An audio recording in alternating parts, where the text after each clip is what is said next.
There is a seed so nutritionally unusual that scientists have studied it as the kind of crop that could help feed humans in extreme environments, even beyond Earth. It is not wheat. It is not rice. It is not corn.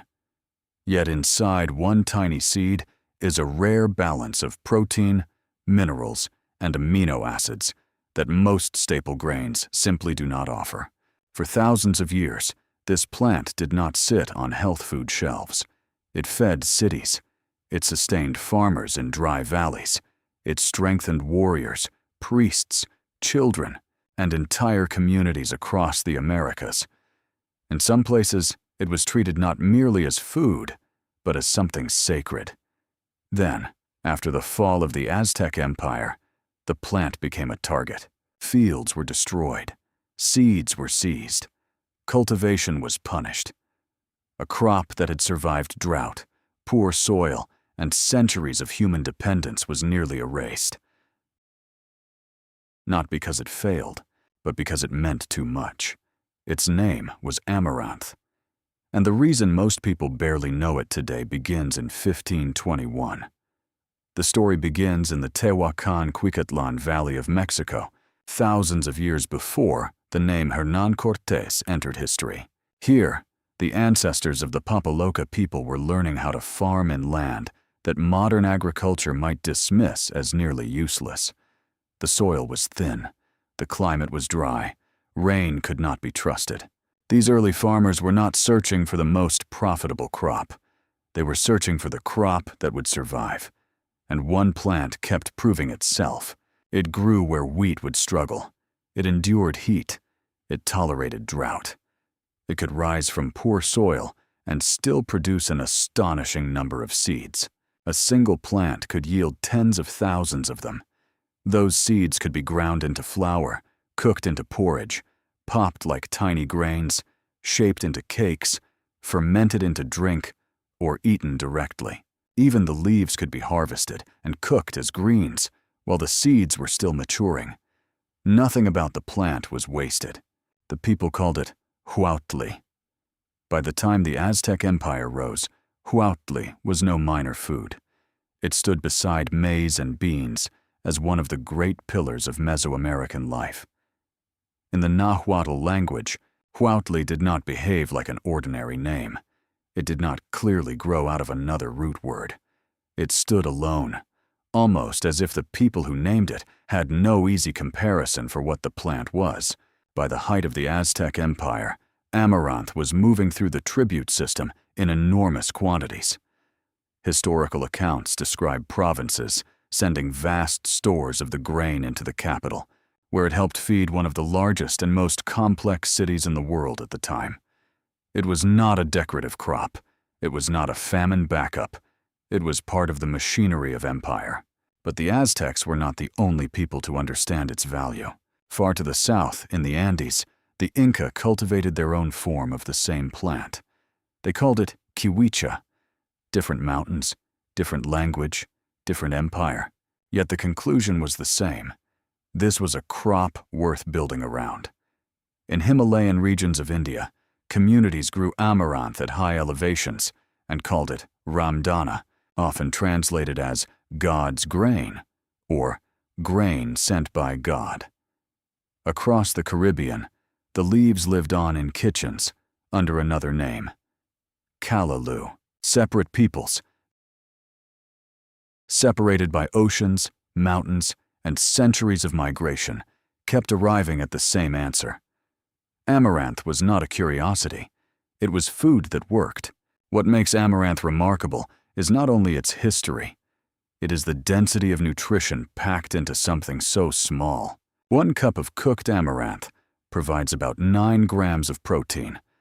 But the more important point is the quality of that protein. Unlike many common grains, amaranth contains all 9 essential amino acids, the amino acids the human body cannot make on its own and must receive from food. That makes it unusually complete for a plant-based staple. It is also rich in minerals. Compared with many cereal grains, amaranth carries notable amounts of calcium, iron, magnesium, and manganese. For communities living in difficult environments, that mattered. A crop like this did not merely fill the stomach, it helped strengthen the body. There is another detail that makes amaranth even more unusual: squalene. Squalene is a natural lipid found in the human body, where it plays a role in cell protection and cholesterol metabolism. Today, it is sold by the supplement and cosmetics industries, sometimes sourced from shark liver oil and sometimes from plants. But amaranth seed oil contains one of the highest known concentrations of squalene among land plants. The Aztecs did not know the biochemical name. They did not need to. They knew what generations of farmers, cooks, and healers had already learned from experience. This plant gave more than ordinary grain. It fed, it endured, it restored. And that is exactly why the next part of its story becomes so disturbing. To understand why amaranth was attacked, you have to understand that, for the Aztecs, it was never just food. During the festival of Panquetzalistli, amaranth seeds were ground and mixed into a ritual dough known as zoali. In some accounts, the dough was combined with honey and, at times, with sacrificial blood. From it, priests shaped figures of the gods. These figures were carried through the capital, displayed in sacred spaces, broken apart, and eaten by worshippers as part of a communal act of devotion. To the Aztec world, this was sacred nourishment. It joined agriculture, religion, and political power into one ceremony. But when the Spanish conquerors saw it, they did not see a harmless food ritual. They saw something dangerously familiar. Hernán Cortés and the Catholic clergy who followed him came from a religious world centered on the Eucharist, the sacrament in which bread and wine are consumed as the body and blood of Christ.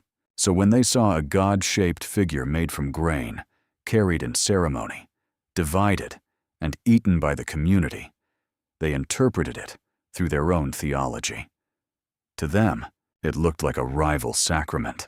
The Spanish friar Bernardino de Sahagún later recorded many Aztec ceremonies in the Florentine Codex, one of the most important surviving records of Nahua life after conquest. His descriptions were detailed, but they were not neutral. To Spanish authorities, rituals involving amaranth were not simply indigenous religious practices. They were treated as idolatry, imitation, and spiritual danger. That is why the crop became more than a crop. After the fall of Tenochtitlan in 1521, colonial authorities moved against the practices that held Aztec religious life together. Amaranth cultivation and ritual use were restricted or suppressed. Fields were destroyed. Seeds were confiscated. Those who continued to grow or use it could face severe punishment. This was not about nutrition. It was not about agriculture. It was about power. To weaken a people, you do not only take their temples, you take the materials that allow their memory to survive. You interrupt the harvest. You criminalize the ceremony. You make the next generation afraid to plant what their grandparents once considered sacred. Amaranth was targeted because it carried meaning, and once that meaning was attacked, an entire food tradition began to disappear.